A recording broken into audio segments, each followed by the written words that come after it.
efficient service in terms of quality and timing of delivery. Okay? Unahin natin sa Cluster A.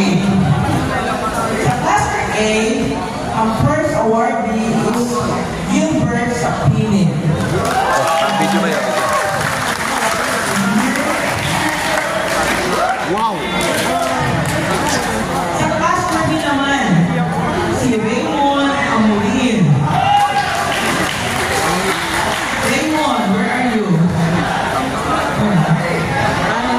Wala si Raymond. Pero in his absent, pwede ba tawagan yung kanyang Cluster Head? Wala rin siya yung head? O yung kanyang dispatcher? O kanyang manager?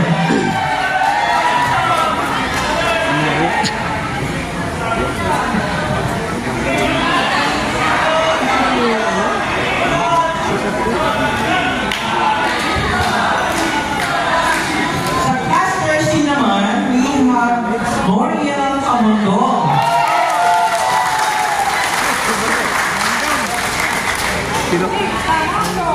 L'Oreal, where are you?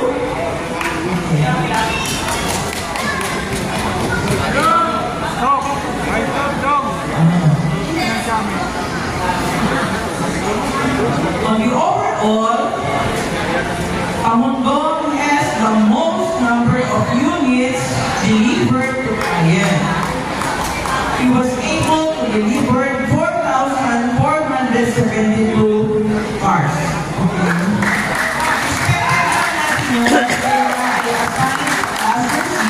Na nakakagawa ng minimum 3 trips a day. Okay. Next for Cluster D is Alfredo Capan. Okay, Capan.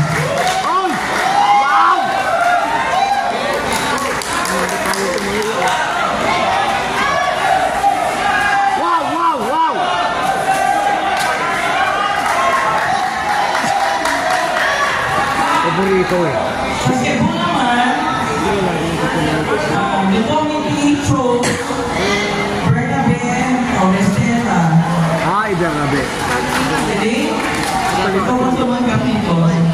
Because he didn't. Where's the name?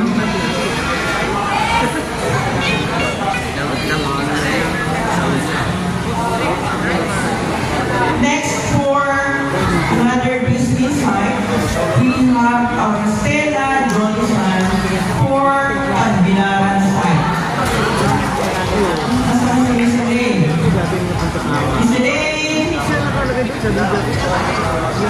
Okay. Kung wala si Miss Elaine, pwede ba si Ryan or si Benji? Elaine, in behalf of your staff, driver in Cebu and driver in Anbinaran, they were the ones chosen as the most outstanding driver. Okay? On behalf of two drivers, Cebu and Anbinaran. Guys, congratulations. Keep up the good work. Each one of you is given an award of 8,000 pesos.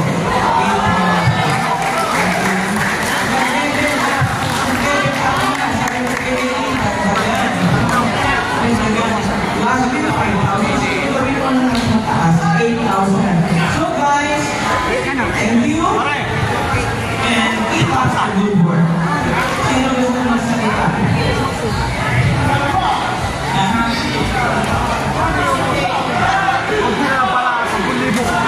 Magandang hapon sa lahat. Una-una po, salamat po ako sa Panginoon po na sa araw-araw po na pagkakas mo, binigyan po ako ng talaga sa pagsigaw pangakawan. Na hindi niya po ako pinabayaan, hindi po ako nagkakasakit sa buong taon na ito. At nakapagbihay po ako ng maraming bihay